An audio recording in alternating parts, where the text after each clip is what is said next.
Hey guys, today we're going to be talking about needles and everything you need to know about them. So make sure you stay to the end of the video like always so you get some tips and tricks. Welcome back to Wednesday Knowledge with Willy. Let's get right to it.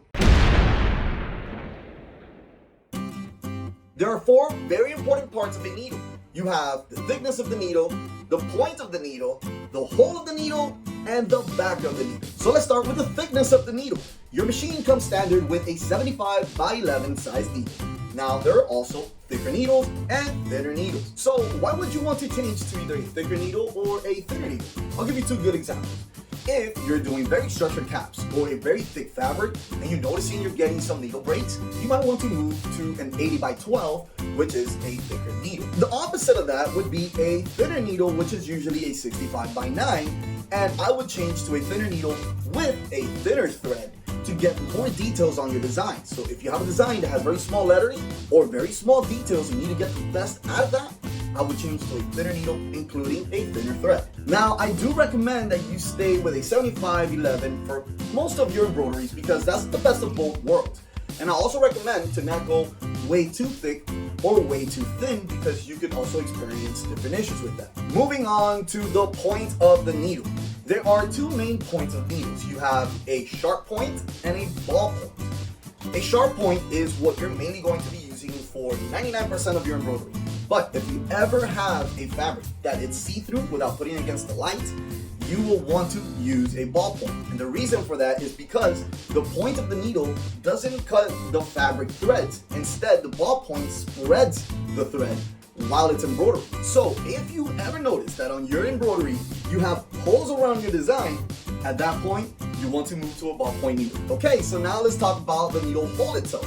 You have two main types. You have the universal, which is just a standard hole, and then you have one that's meant for metallic threads, which looks more like an oval and it's a little bit wider, and that's specifically only for metallic threads so that the thread itself can move smoothly through the needle and not cause a lot of thread breaks. Last but not least, the back of the needle. So the back of the needle has what we call a scarf or a little indent that looks almost like a C shape. That goes facing directly towards the back of the machine, even though there are people out there that say you should put it at an angle, 15 degrees or something like that. And technically that is true, but for older version machines, these new machines, it has to go directly facing the back. And the reason for that is because the thread lies right where that scarf is. And there's something called embroidery hook, which picks up the thread, and it's usually like about a hair or maybe less than a hair away from that needle. And if you put it at an angle, it could chip the needle and causing you thread breaks or needle breaks. So just imagine if you put on the needle incorrectly and it's facing the opposite way, that's even worse. At that point, you'll definitely see some needle breaks and a whole lot of thread breaks. Alright, so now that we got those four out of the way, let's talk about titanium needles. Now, titanium needles are known in the industry for being more resilient, a stronger needle, and a lot of people go by them. Me personally, I've used the regular standard needles and haven't had an issue with them. I actually prefer them. But like we say in embroidery, there isn't one right way of doing things. So at that point, I would say get them, test them out for yourself, and then you can decide. Okay, now let's jump into pro tips and tricks. In the front of the needle, you will notice that there is a little guide, which is really called the thread guide. And if you're having issues threading the needle, try using this. Put the tip of the thread on that guide and bring it down. It's gonna land right in front of the needle hole, so as soon as it gets there, you just push the thread in, and that's pretty much it. Now, before I show you how to replace the needles, I wanna talk about how long do needles last.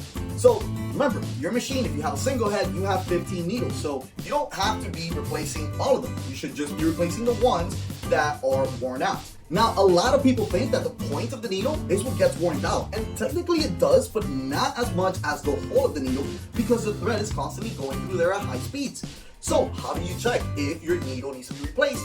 Very simple. I just thread the needle and pull on the thread. And if it snaps the thread right away, most likely you need to replace that needle. So to replace the needle is very simple. There's a screw that you're gonna see right on top of the needle that you're gonna be replacing. You just have to loosen the screw and take the needle out while putting the new one in. A quick tip, make sure that you do not take the screw completely out because the assembly that holds the needle will fall off. So just loosen it a little bit and then replace it. If you're having having difficulties aligning the scarf of the needle to face the back of the machine, you can always grab another needle and put the tip through the hole of the needle you're replacing, and that way you can move it left or right to make sure that the needle hole goes facing directly towards you and the scarf directly towards the back. Alright guys, like always, it's a pleasure making these videos for you, and remember, when you purchase from Print Direct US, you get lifetime training and technical support. If you guys have any ideas on other things that you want me to show you and help you with, make sure you leave that on the comments below. And remember, when purchasing your machine from us, if you want me specifically to go to your location and give you a hands-on training,